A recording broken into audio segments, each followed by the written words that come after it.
146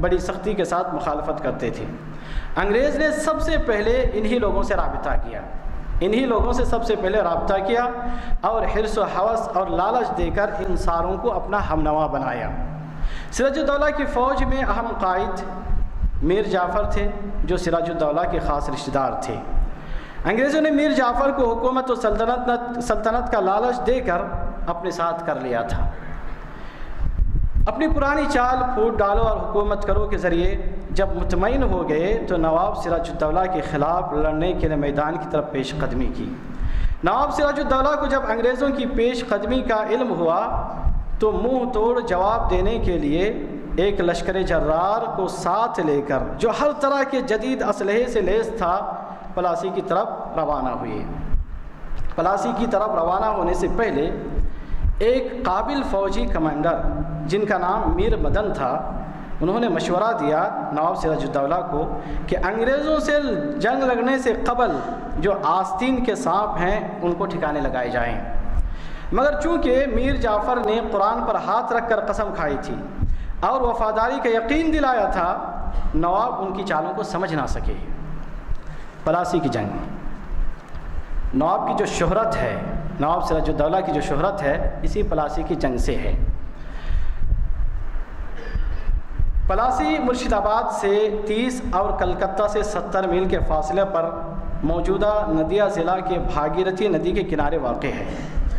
23 جون 1757 عیسوی میں نواب سراج الدولہ اور لارڈ کلائیو کی فوجیں پلاسی کے میدان میں مد مقابل ہوئیں۔ نواب کی فوج 53,000 جان بازوں پر مشتمل تھی، معمولی فوج نہیں تھی، بڑی فوج تھی، 53,000 افراد پر مشتمل تھی، جبکہ انگریز کی فوج محض 3,000 نفوس پر مشتمل تھی اور 3,000 میں بھی 2,500 ہندوستانی لوگ تھے۔ غور کرنے کا مقام ہے کہ انگریز کی فوج محض 3,000 پر، اور وہ 3,000 میں سے 500 انگریز تھے، باقی سب کے سب کیا تھے؟ ہندوستانی لوگ تھے۔ اور نواب کی فوج میں آگ اگلنے والی 50 پر 3 توپیں تھیں، جبکہ انگریز کے پاس محض 12 توپیں موجود تھیں۔ یعنی کوئی مقابلہ ہی نہیں تھا، انگریز اور نواب کا کوئی مقابلہ ہی نہیں تھا۔ انگریز نواب کے جو اس جنگ میں جو قائدین تھے، میر جعفر، یار لطف خان، جگت سیٹھ، امی چند، رائے درلبھ اور میر مدن، یہ نواب کے بڑے بڑے قائدین میں سے تھے، مگر بنیادی طور پر فوج کی عمومی قیادت میر جعفر کے ہاتھ میں تھی۔ جنگ شروع ہوئی تو نواب کی ٹڈی دل فوج انگریزوں کے چھکے چھڑا دیے۔ قریب تھا کہ انگریز پسپا ہو کر مفرور ہوتے، مگر غدار بنگال میر جعفر نے ایک سوچی سمجھی ترکیب کے مطابق فوج کو لڑنے سے منع کر دیا، روک دیا۔ توپ خانے کے اندر جو بارود تھے، اس بارود پر انہوں نے پانی ڈال کر یہ کہا کہ بارش کی وجہ سے بارود بھیگ چکا ہے اور جو کام نہیں کر رہا ہے، لہٰذا جیتی ہوئی جنگ دیکھتے ہی دیکھتے شکست میں تبدیل ہو گئی۔ نواب نے جب دیکھا کہ اب کوئی چارہ نہیں ہے تو بھیس بدل کر اپنی بیوی لطف النساء بیگم اور بیٹی کے ہمراہ پہلے مرشد آباد اور پھر وہاں سے عظیم آباد، جو آج کل پٹنہ ہے اسے عظیم آباد کہا جاتا ہے، تو عظیم آباد کے قصد سے پورنیہ بہار پہنچے۔ راستے میں ایک جگہ ہے بہرحال، وہاں ایک درویش رہا کرتا تھا جس کا نام دانا شاہ تھا۔